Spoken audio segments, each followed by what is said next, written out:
Hello friends, इस session में हम बात करने वाले हैं बेसिक एप्लीकेशंस ऑफ कंप्यूटर, अर्थात कंप्यूटर का प्रयोग कहाँ कहाँ किया जाता है।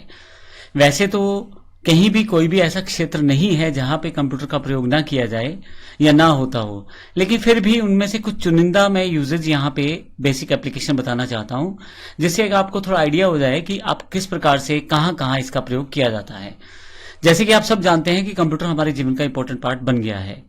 कंप्यूटर का यूज आज हर व्यक्ति करता है, चाहे वो बिजनेस करता हो चाहे जॉब करता हो। इसके अलावा कंप्यूटर का use online bill payment, movie show देखने, घर पे बैठे पढ़ने के लिए, सोशल मीडिया एक्सेस करने के लिए जैसे फेसबुक, व्हाट्सएप इत्यादि, गेम खेलने के लिए, इंटरनेट एक्सेस करने के लिए, बिजनेस एजुकेशन में, मेडिकल फील्ड, कोई जगह शायद ही ऐसी हो जहां भी इसका प्रयोग ना किया जाता हो।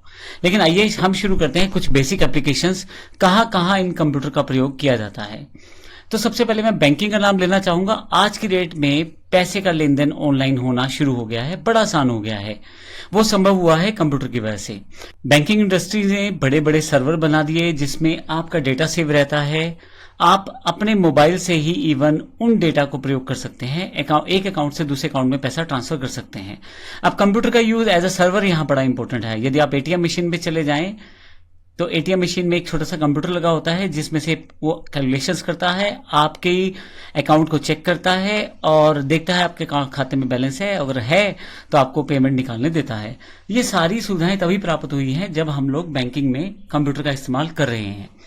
मैं आपको ये भी बता दूं कि डिपॉजिट करने के लिए, विड्रॉल करने के लिए, इवन आपके जो कैलकुलेशंस करने के लिए इंटरेस्ट की, आपने कहीं पैसा जमा करवाया है, 5 साल बाद कितना होगा, 2 साल बाद कितना होगा, सारी जानकारी कंप्यूटर के द्वारा दी जाती है। तो इस तरह से इतनी मुश्किल इंफॉर्मेशन जो है वो बड़ी आसान कर दी कंप्यूटर ने सेव करने के लिए। किसी भी तरह के बैंकिंग सेगमेंट हो वहां पे आप इस कंप्यूटर का प्रयोग देख सकते हैं। आप किसी बैंक में चले जाए, सभी कर्मचारियों के पास एक कंप्यूटर रहता है। यदि आप एटीएम मशीन में चले जाए तो वहां पे कंप्यूटर का इस्तेमाल होता है। सर्वर में कंप्यूटर लगे होते हैं और आपको बड़ा आसान सा इंटरफेस आजकल मोबाइल एप्लीकेशंस दे दी जहां से आप अपनी ट्रांजेक्शन को बड़ी आसानी से कर सकते हैं। और जब आप रिक्वेस्ट करते हैं अपने खाते के बैलेंस के लिए तो ये रिक्वेस्ट भी बैंकिंग में दिए गए बैंक सर्वर के पास जाती है और आपका बैलेंस आपको दिखाया जाता है कुछ सेकंड्स के साथ ही। तो ये बड़ा इंपॉर्टेंट यूजेज हो जाता है बैंकिंग में कंप्यूटर का। एंटरटेनमेंट, जैसा कि आप जानते हैं आज का युग कंप्यूटर का युग है, मोबाइल का युग है। तो यहाँ पे एंटरटेनमेंट का एक बड़ा सिंपल सा माध्यम बन गया है कंप्यूटर, क्योंकि जैसे मैंने आपको पहले पीछे फीचर्स में भी बताया था, कंप्यूटर में एक साथ आप कई काम कर सकते हैं। आप नीचे की तरफ आप साथ साथ वर्ड में टाइप भी कर सकते हैं, साथ साथ गाने भी सुन सकते हैं, आपका काम और आसान हो जाता है। आप मूवीज भी देख सकते हैं अपने लैपटॉप पीसीज पे, आप गेम्स भी खेल सकते हैं और आप सॉन्ग्स भी सुन सकते हैं। तो कितना बेहतर कर दिया है कंप्यूटर ने आपकी चीजों को। आप अगर डीजे इंडस्ट्री को देखें तो सारा का सारा डीजे इंडस्ट्री कंप्यूटर बेस्ड है। वहां एक लैपटॉप का इस्तेमाल होता है और स्पीकर्स का इस्तेमाल होता है। इसके अतिरिक्त वो जो लाइटिंग का सेगमेंट होता है उसमें भी एनिमेशन कंप्यूटर के द्वारा ही दी जाती है। तो इस तरह से एक एंटरटेनमेंट सेगमेंट में बड़ा इंपॉर्टेंट हो गया है कंप्यूटर का प्रयोग होना। इसके अतिरिक्त यदि आप एप्स में या आप सोशल मीडिया में दी जाने वाली या दिखाई जाने वाली ग्राफिक्स या एनिमेशंस को देखें तो वो भी कंप्यूटर के द्वारा ही बनाई जाती हैं। आपके पास मोबाइल में यदि आपने कुछ कैप्चर किया है उसे कंप्यूटर में लाके आप उसको फिर से एडिटिंग कर सकते हैं, कुछ जोड़ सकते हैं, कुछ घटा सकते हैं। ये सब चीजें भी कंप्यूटर के द्वारा संभव है। आप जानते होंगे बच्चों की जो मूवीज बनती हैं, कार्टून मूवीज हैं या एनिमेशन मूवीज हैं, वो भी कंप्यूटर के द्वारा ही संभव हो पाई है, क्योंकि इतने बेहतर एडिटिंग सॉफ्टवेयर हैं कि आप बड़ी जल्दी से 3D लेवल और 4D लेवल तक बड़ी आसानी से आप एडिटिंग कर पाते हैं। और जब आप उस मूवी को देखें तो आपको लगेगा ही नहीं कि ये कोई एनिमेटेड मूवी है या फिक्शनल मूवी है या एक इमेजिनरी मूवी है। बिल्कुल ऐसा लगेगा आपने रियल मूवी देखा है। ये सब कुछ कंप्यूटर के द्वारा संभव हुआ है। इसके लिए कई तरह के सॉफ्टवेयर इस्तेमाल किए जाते हैं जो हम लोग आने वाले सेशंस में जानकारी भी लेंगे। अगर कोई बिजनेस की बात करें जो कंप्यूटर से छूता हो तो शायद मुझे नहीं याद आता कोई बिजनेस ऐसा जो कंप्यूटर से छूता रह गया हो। हर बिजनेस में कंप्यूटर का प्रयोग किया जाता है, चाहे मार्केटिंग ले लें, रिटेलिंग ले लें, बैंकिंग ले लें, स्टॉक ट्रेडिंग ले लें, आप प्रोडक्शन ले लें, होलसेलिंग ले लें, किसी भी तरह का बिजनेस हो, ऑनलाइन बिजनेस ले लें, ऑफलाइन बिजनेस ले लें, सभी तरह का जो काम है वो अब कंप्यूटर के साथ संभव है।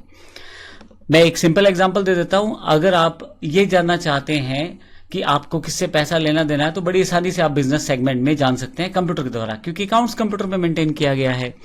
इसी तरह से आप ये जानना चाहते हैं कि किसका ऑर्डर प्राप्त हुआ है ऑनलाइन और किसका नहीं हुआ, ये भी आप बड़ी आसानी से देख सकते हैं कंप्यूटर के द्वारा। तो बिजनेस में कंप्यूटर एक बड़ा अहम अंग बन गया है, उसके बिना काम करना बड़ा टिपिकल हो गया है। कंप्यूटर ने बहुत मुश्किल काम बड़े आसान कर दिए हैं। आपको कहीं भी आना जाना नहीं है। बिजनेस मोड में आप डायरेक्ट ऑनलाइन बात कर सकते हैं, आप चाहें तो फेस टू फेस बात कर सकते हैं, आप ईमेल्स भेज सकते हैं, आप वेबसाइट दिखा सकते हैं, सब कंप्यूटर की वजह से संभव हुआ है। कंप्यूटर का जो सबसे इंपॉर्टेंट एक और यूज है वो है डेटा प्रोसेसिंग के ऊपर। कंप्यूटर लार्ज स्केल पर डेटा प्रोसेसिंग बड़ी आसानी से कर सकता है। मैं एक एग्जांपल दे देता हूं।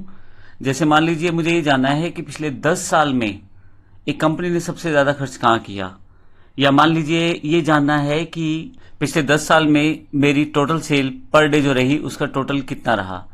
तो कंप्यूटर ऐसी इंफॉर्मेशन को कुछ ही सेकंड्स में कैलकुलेट करके मुझे दे देगा।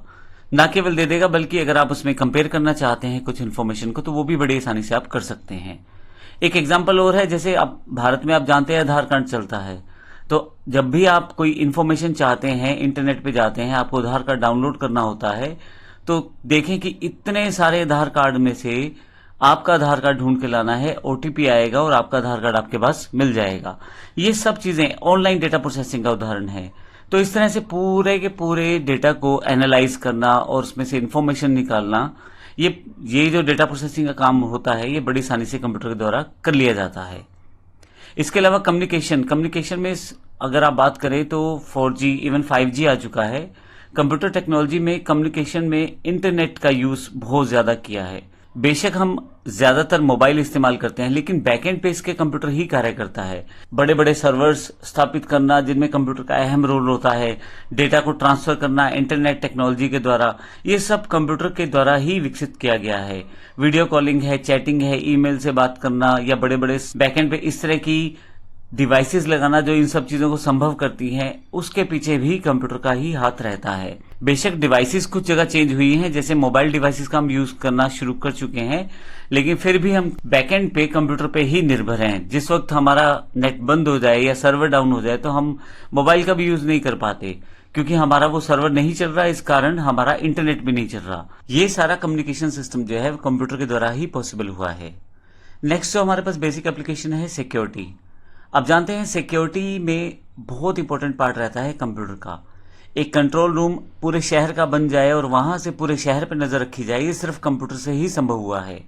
हर एक रेड लाइट पे कैमरा है। बड़े बड़े शहरों में अगर आप देखें तो बैकएंड पे वो सभी कैमरे एक कंट्रोल रूम से जुड़े हुए हैं जो पुलिस के पास रहता है, और पूरे शहर के चप्पे चप्पे पे नजर बनाई जाती है उन्हीं कंप्यूटर्स की सहायता से, क्योंकि उसमें स्क्रीन पे सब जगह का डेटा या सब जगह का पिक्चर, क्योंकि वहां पे सब जगह का वीडियो दिखाई दे रहा होता है कंट्रोल रूम में। इस तरह से बड़ा सिक्योरिटी में बड़ा इंपॉर्टेंट रोल हो जाता है कंप्यूटर का।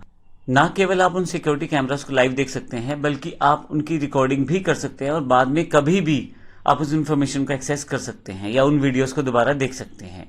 तो सिक्योरिटी में बड़ा इंपॉर्टेंट रोल रहता है कंप्यूटर्स का। आज के युग में बात करें तो एजुकेशन में बड़ा इंपॉर्टेंट रोल है कंप्यूटर का। घर बैठे बैठे आप ऑनलाइन कोर्सेज कर सकते हैं, अपना सिलेबस देख सकते हैं, नोट्स प्राप्त कर सकते हैं।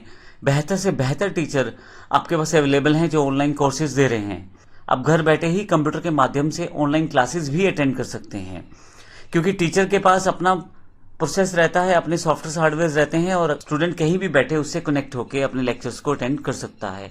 ना केवल स्कूल्स, कॉलेज और यूनिवर्सिटीज ने बल्कि ओपन मार्केट में भी बहुत सारी कंपनियां इस तरह के कोर्सेज करवाती हैं। तो एजुकेशन प्राप्त करना बड़ा आसान हो गया एक स्टूडेंट के लिए। कहीं से भी वो बेहतर टीचर से जुड़ के अपना कोर्स कर सकता है। आप कहीं भी दुनिया में किसी भी कोने में बैठे हैं, दुनिया के किसी दूसरे कोने में बैठे हुए टीचर से आप शिक्षा प्राप्त कर सकते हैं, सर्टिफिकेशन ले सकते हैं। सारी चीजें ऑनलाइन हो चुकी हैं। ऑनलाइन टेस्ट दिया जाता है, ऑनलाइन ही सर्टिफिकेशन प्राप्त हो जाता है, ऑनलाइन ही वेरिफिकेशन हो जाती है।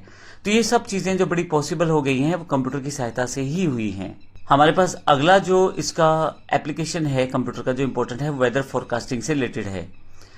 आप अगर मौसम की भविष्यवाणी सुने टीवी पे तो वहां पहले ही बता दिया जाता है कि कहीं कोई तूफान आने वाला है, या सूखा पड़ने का डर है, या बाढ़ आने वाली है, और या बारिश आने वाली है। इन सब चीजों को कंप्यूटर के साथ ही फोरकास्ट किया जाता है, यानी कि कंप्यूटर से पहले ही एनालाइज कर लिया जाता है कि कहां बारिश हो सकती है। और सुपर कंप्यूटर से इस जगह पे बहुत काम आते हैं। साथ में सैटेलाइट्स का प्रयोग किया जाता है और पूरी इंफॉर्मेशन को पहले से ही चेक कर लिया जाता है। इससे किसी भी खतरे से निपटने की पहले से तैयारी कर ली जाती है, ताकि जब वो खतरा वहां हो तो लोगों की जान बचाई जा सके। ये केवल कंप्यूटर के द्वारा ही पॉसिबल हुआ है।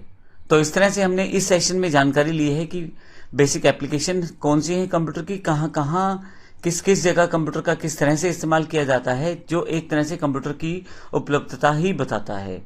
अगले सेशन में हम कंप्यूटर के डिफरेंट प्रकार के बारे में जानेंगे और देखेंगे किस किस तरह के कंप्यूटर हैं और किस तरह से उनका प्रयोग किया जाता है।